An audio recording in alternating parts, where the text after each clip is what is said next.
Hello, my name is Elijah Wells, and today's review is Francis Ford Coppola's new movie, Megalopolis. Taking place in an alternative version of New York, which has been referred to as New Rome, Adam Driver plays Caesar as a futuristic architect who's building a new utopia within New Rome, building it essentially on top of the derelict buildings that were laid dormant for so many years. But in his way is Jarino Esposito, who is famous for his breakout role in Breaking Bad, plays Mayor Cicero, the uber-conservative, uber-authoritarian mayor of New Rome, who's constantly getting Caesar's way over anything. And of course there's the love interest being Julia Cicero, who is Caesar's love interest, as well as Cicero's daughter. Of course they have to and of course, with Caesar having to do that balancing now with the mayor that's in his way and the mayor's daughter being his love interest, and also having the really big backing of Hamilton, Cicero III, who's played by John Voight, and as well as his really weird cousin, played by Shia LaBeouf. This is better known as a passion project for Francis Ford Coppola, who is an icon of American cinema.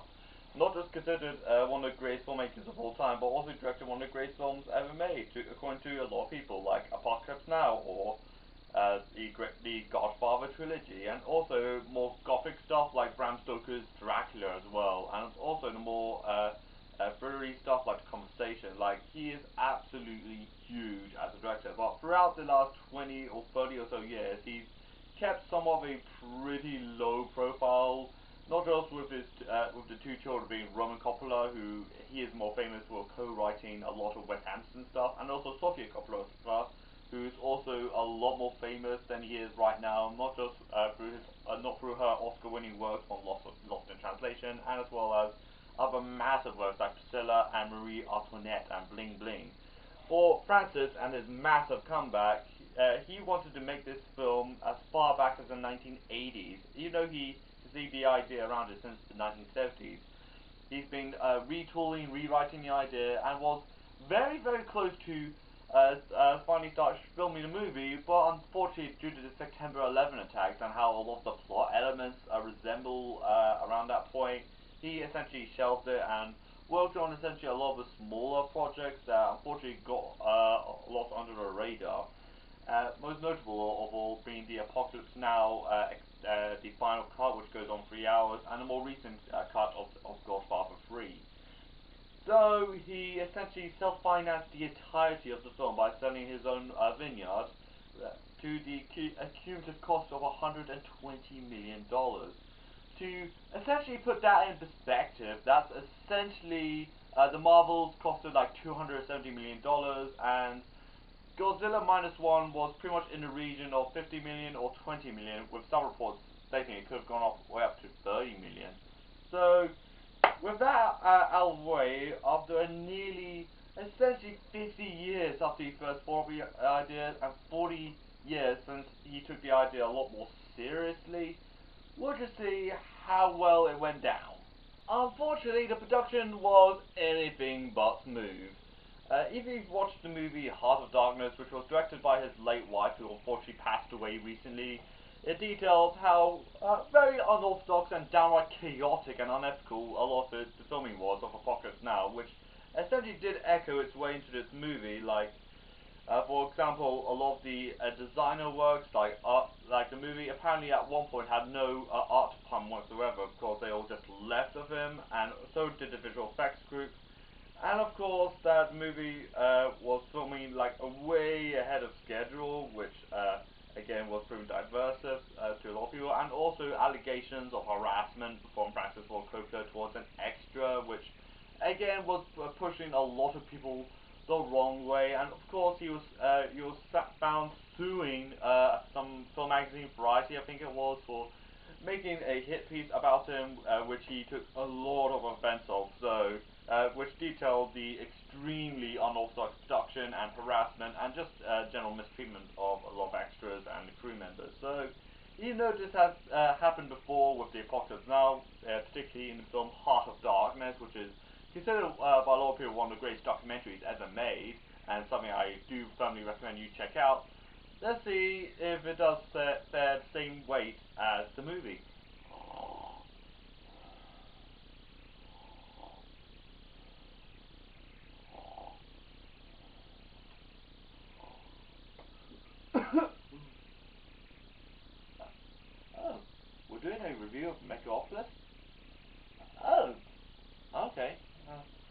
Right, time to get this thing in order. So, Megalopolis, as you can tell, it wasn't that great. Okay, to be honest, I did come into this movie with a lot of intrigue about this movie. Not just of the things I've difficult to mention, like the pull quotes and the critical analysts of the previous films from one of the trailers turned out was written by AI and were completely false. And of course that the movie did struggle to find a distributor until Lionsgate came up. But I feel like at best, Megalopolis is kinda how you want.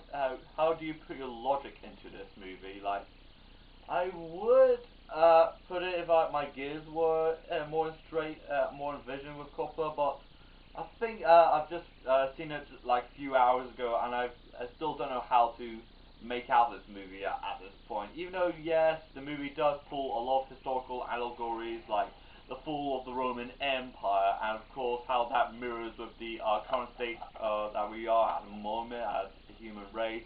And of course, it does pull some imagery, like from September 11, when Francis tried to revive a project, but only to get canned because of these horrible days that happened in New York and Philadelphia and I mean Pennsylvania and Washington D.C. But I feel like the movie just didn't know what it's exactly wanting to be at this point. Like, even though yes, a couple of days ago it went viral, of course, it has like an actor essentially reading lines towards Adam Driver, and he basically responds like, "Oh, we have nothing to fear about the future." And in my screen, which was a very traditional screen, not IMAX, nothing too fancy, it was that cinema I work at the moment. It was a much more shrunken screen. Like, if you see like your screen right here, like see how it normally is, imagine it where my two fingers are. Like, it feels a little bit awkward not watching it in IMAX. Like, I feel like it's just that one scene is just shrunk down to that aspect ratio as the size of my finger right there, which feels a little bit odd in my opinion. Since I feel like it's better adapted for more of an IMAX experience rather than a more traditional cinematic version at best. Again, I am applauding this movie for how really ambitious this movie is. Keep in mind, because this is a self-funded movie, as Francis Ford Coppola apparently funded the entirety of the $120 million budget. So much so, the movie does look very visually interesting as well, particularly when they go to Madison Square Garden, where it is essentially depicted as this modern day Colosseum, which the designs of it as well, and how it borrows very, very heavily from the Roman era clothing and the interior designs as well, and how the movie does feature a lot of Roman style wrestling, chariot races, and of course some traditional circus clowns imagery, which is also again really interesting as well. And the movie's visual effects are really good at some instances, but there's some instances in the movie where visually it just fell apart in my opinion. Like, I think there was one instance where we first go on a rooftop, not in the opening scene, but where Adam Driver's character, Caesar, goes up with Julian on top of a rooftop with the clock tower face. Like, it's so painfully obvious that the green screen was so painfully obvious. Like, it feels like one part like a perfume advert and the second part like a weather report. Like over at, I don't know, London, it's going to be raining and thundering at the moment. Like, it gives off that vibe at from that scene where the green screen was so painfully obvious. It was a cross between like a perfume advert like Cologne, New Fragrance for Men, or a weather report for your local area. Like, oh, London, it's going to be rainy and miserable. And we're going to talk about the performances here. I feel like Giancarlo Esposito, sorry if I mispronounced his name, sorry. I feel like it gives probably one of the strongest performances in this movie, in my opinion. Adam Driver is also great most of the time in this movie with his acting, and John Voight, despite his political views, being estranged from Anthony Jolene, his daughter, and for his pro-Israeli views, he surprisingly does really well in this movie. Like, he really does do a really great performance in this movie. So did Natalie Emmanuel playing Julia Cicero, who's also really great in this movie. But comes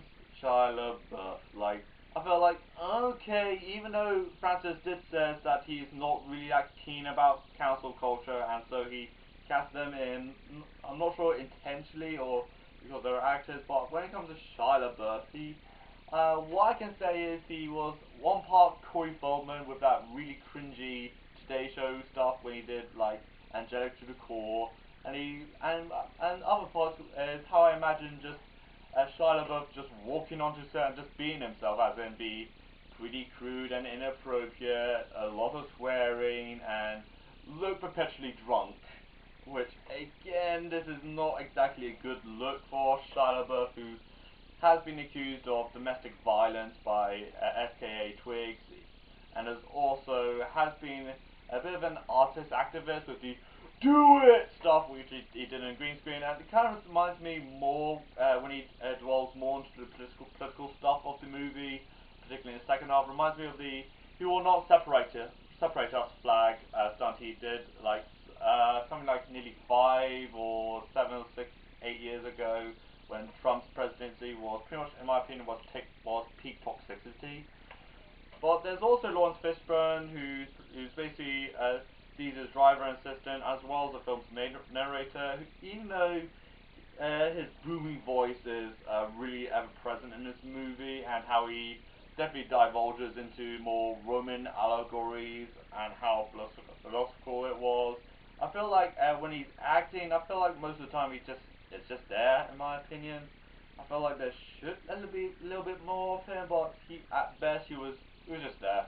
And for the writing of this movie, I feel like it went so far up there, if you know where. Like, yeah, even though the movie does canter in a lot of philosophical stuff, and it does talk, yes, a billion times already, about the Romans. Yes, I know, Francis Ford Coppola thinks about the Roman Empire all the time at this. I've come to think of it at this point. But I feel like the movie should have just chilled out with the philosophical stuff, in my opinion, and kind of let the movie breathe a little bit, in my opinion, and maybe do some dialogue, there's stuff there, or maybe dumb the dialogue down a little bit or a touch, just so the audience could like essentially grasp onto the movie and better comprehend the movie, in my opinion. But I feel like the movie is also a little bit exposition heavy in certain sequences of the film, which again, even though it's not like Marvel where it's so exposition heavy that you're essentially reading off the film's Wikipedia page, but I feel like it's so exposition heavy that I feel like this was a movie that was just rewritten so many times that I feel like at some stages at that rewrite I thought, okay, maybe I should put some more exposition on because I have no idea how it would go, like no certainty about it, which I kind of got that vibe of him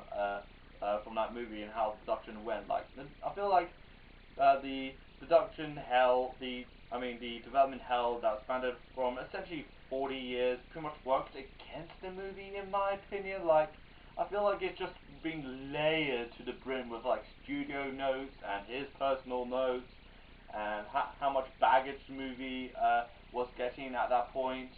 Like, I feel like this movie, it could be like the more recent Martin Scorsese films like Killers of the Flower Moon or The Irishman, where even though despite the gigantic 3-hour plus runtimes of these films, at least they take their time, even though despite of how dense their plots are, they take their time to essentially digress through the plot line and make it more easier, more digestible for the audience, regardless how long it's going to take. But the movie does only run for 2 hours and 20 minutes ish, and the movie I feel like it's just way too thick for that runtime. I feel like it should have just spread that plot out a lot more thinly, in my opinion, because the movie's plot line is pretty dense, in my opinion. Like, I feel like a generalization is basically a rivalry between an architect, a corrupt mayor, and a love interest, and also the architect had the backing of his uber-rich uncle, who's also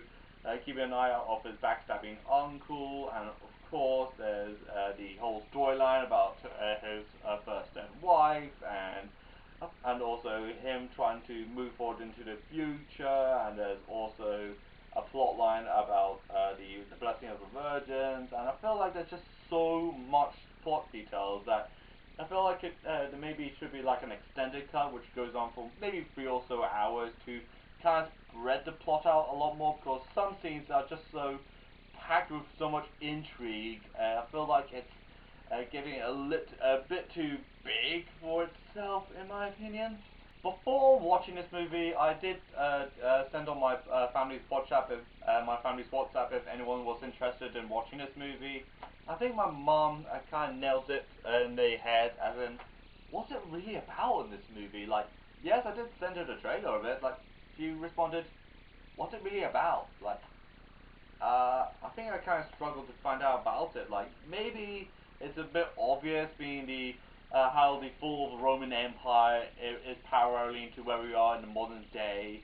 But I feel like it's not the most digestible allegory the movie could go with, particularly being my mom being like, what's it really about? Like, maybe the more intellectual viewer would see the more allegorical stuff about the Roman Empire and the corruption, and how that would essentially be the fall of civilization as we know it. But I feel like this is a bit of a big thing to grasp, in my opinion, particularly how Francis essentially handled it. So Megalopolis was a bit of a train wreck, in my opinion.